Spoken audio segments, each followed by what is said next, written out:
Olá, amigo, tudo bem? Como você está? Que alegria estar aqui com você nessa oportunidade. Nós vamos trocar uma ideia sobre literatura e vamos trocar uma ideia também sobre o Enem.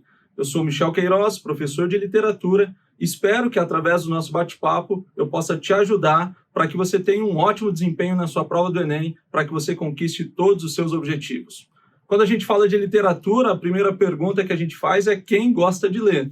E talvez você seja um leitor nato, talvez você seja alguém que se desafia a ler cada vez mais e talvez você tenha o livro como inimigo. É importante que você entenda o sistema da literatura e saiba que a prova do Enem é possível de ser preenchida por quem é leitor, por quem curte a literatura e até para aqueles que têm uma relação um pouco mais distante com a literatura. Quando a gente fala de literatura, a gente fala de duas frentes especiais. A literatura como linguagem e a literatura também como arte. Ou seja, a literatura tem a capacidade de se enquadrar em duas grandes áreas do saber, dentro do campo das linguagens, como uma ramificação da língua portuguesa, ao lado da redação e da gramática, dos estudos da gramática, e também como uma modalidade artística, na ideia de uma impressão, ou melhor, de uma expressão do ser humano acerca dos seus sentimentos, utilizando um tipo de estética. A literatura faz parte do nosso dia a dia e ela é a base para muitas outras artes também. A literatura vem sendo debatida já há muitos séculos, e o modelo literário que a gente conhece hoje, ele não é novo, mas ele vai evoluindo, modificando-se de acordo com as necessidades de cada cultura.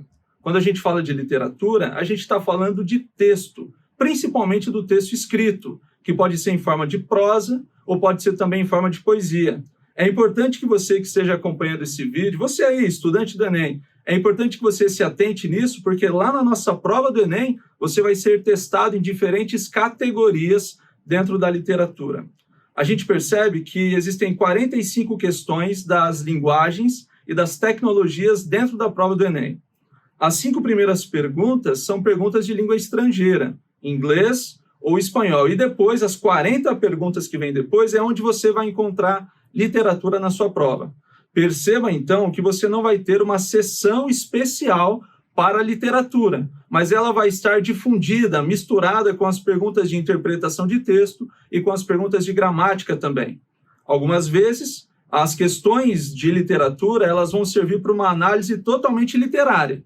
Em outras oportunidades, seja um poema, seja um verso de um poema, ou seja ainda um parágrafo de um texto conhecido, ele vai ser utilizado para te dar uma base para outras observações, para outros contextos. O fato é, você vai encontrar a prova de literatura lá dentro do Enem e as questões de literatura com esses diferentes tipos ou modalidades estarão dentro desses grupos. Nos próximos vídeos, a gente vai trocar mais algumas ideias sobre os pontos importantes da literatura para a sua prova do Enem, ok? A gente se encontra em breve. Valeu!